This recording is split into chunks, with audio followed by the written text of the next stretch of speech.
Hello friends. मेरे नए video में आपका स्वागत है। जैसे कि मैंने अपने पिछले वीडियो में आपको बताया था कि म्यूचुअल फंड और ईटीएफ में क्या फर्क होता है, तो आज हम कंटिन्यू करेंगे कि शेयर्स और ईटीएफ में क्या फर्क होता है। तो पहले मैं आपको शेयर्स के बारे में थोड़ा बता दूं कि जैसे किसी बड़ी कंपनी को पैसों की जरूरत पड़ती है, तो उसमें एक रास्ता होता है कि वो बैंक से जाके लोन ले ले। तो जिसके लिए कभी कभी उसको बैंक बिना सिक्योरिटी के लोन नहीं देगा। उसके अलावा बहुत सारी चीजें होती हैं जो उसको कंप्लीट करनी पड़ती है लोन लेने के लिए। और दूसरा रास्ता होता है कि वो शेयर बाजार में अपने आप को लिस्ट लिस्ट करा ले और वो पब्लिक से पैसे ले ले। तो उसमें उसको एक फायदा ये होता है कि उसको ब्याज नहीं देना पड़ता। और पब्लिक को ये फायदा होता है कि जो कंपनी को छोटे छोटे टुकड़ों में मालिकाना हक जो शेयर होल्डर्स होता है उनको देना पड़ता है। तो जैसे कि अगर मान लीजिए कि किसी कंपनी को 1 लाख रुपए की जरूरत है और उस कंपनी की जो टोटल मार्केट कैप, जिसका मतलब मार्केट में जो उस कंपनी की वैल्यू है, मान लीजिए 10 लाख रुपए है, और अगर उसको 1 लाख की जरूरत है, तो वो अपने जो 10% हिस्सा हिस्सा जो है कंपनी का, वो पब्लिक को शेयर के रूप में इशू कर देगी। तो जैसे कि 100% में से 90% हिस्सा कंपनी के मालिकों के पास रहेगा और 10% हिस्सा कंपनी के जो शेयर होल्डर्स होंगे उनके पास रहेगा। तो एक तरह से वो भी मालिक ही होते हैं, चाहे उनके पास छोटे टुकड़े ही हो शेयर्स के, मतलब छोटे, मतलब नंबर हो शेयर्स के, तो भी वो मालिक ही कहलाएंगे। उनको भी वोट देने का राइट होता है जो बोर्ड्स की मीटिंग वगैरह होती है। मेनली इक्विटी शेयर्स में, हम यहाँ प्रेफरेंस शेयर की बात नहीं करेंगे, उनके अलग राइट्स होते हैं। तो यहाँ पे हम इक्विटी की बात करेंगे। तो जैसे कि शेयर्स में क्या होता है कि आपको मालिकाना हक मिल जाता है, मतलब ओनरशिप मिलती है। जबकि ईटीएफ एक जो इंडेक्स होता है उसके छोटे के टुकड़े के रूप में एक्सचेंज पे ट्रेड होता है। तो इसमें मालिकाना हक नहीं होता है। जो यहाँ पे रिस्क होता है, यहाँ पे रिस्क ज्यादा होता है,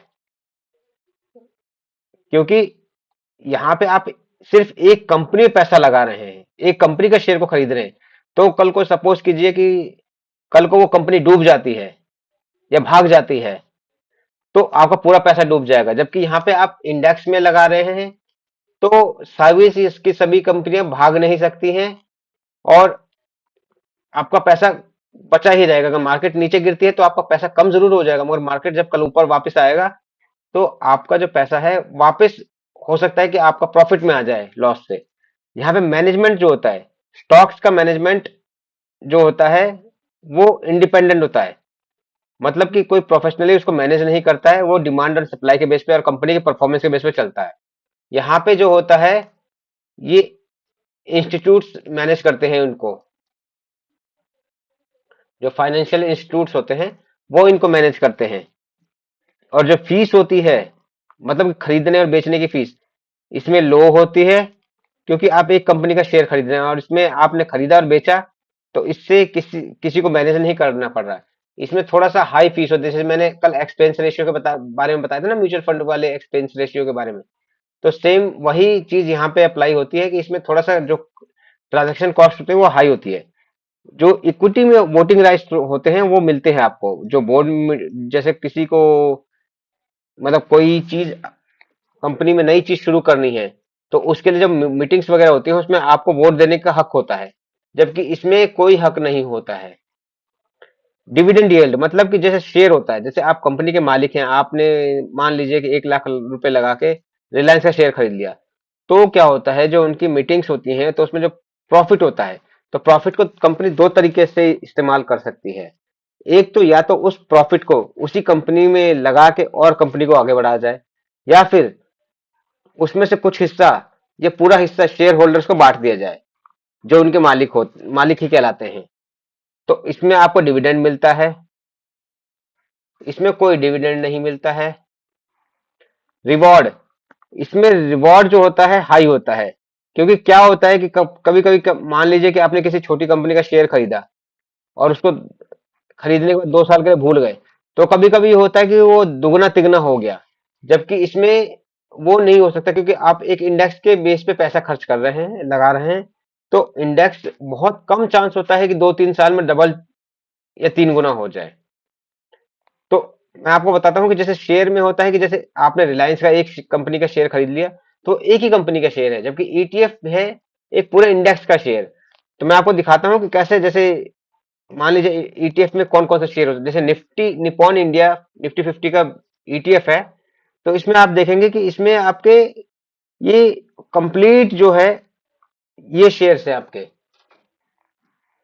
जिसमें आप देखेंगे एचडीएफसी बैंक से लेके रिलायंस इंडस्ट्रीज, इंफोसिस, हर सेक्टर के शेयर्स हैं इसमें। निफ्टी 50 का मतलब निफ्टी 50 के जो कंपनियां होंगी उन सब में इनका पैसा लगा हुआ है। और यहाँ पे देखेंगे कि परसेंटेज ऑफ होल्डिंग, मतलब कि एचडीएफसी बैंक में 12% पैसा लगा हुआ है, आईसीआईसी बैंक में 8% पैसा लगा हुआ है। ऐसे ही आप देखेंगे कि सबका परसेंटेज लिखा हुआ है। और उसके बाद अगर सेक्टर वाइज देखेंगे, तो प्राइवेट बैंक सेक्टर में 27% पैसा लगा हुआ है निफ्टी 20 का, निपॉन निफ्टी 20 का। और वही कंप्यूटर सॉफ्टवेयर में 14%। और उसके बाद आप रिफाइनरी मार्केटिंग में देखेंगे 8%। ऐसे ही कर करके आप चेक कर सकते हैं। प्लस आप मार्केट कैप वाइज भी चेक कर सकते हैं कि जैसे आप देखेंगे कि इसमें 78% पैसा लार्ज कैप में लगा हुआ है। उसके अलावा फिर अदर्स में लगा हुआ है 16% पैसा, मिड कैप में लगा हुआ है 5% पैसा।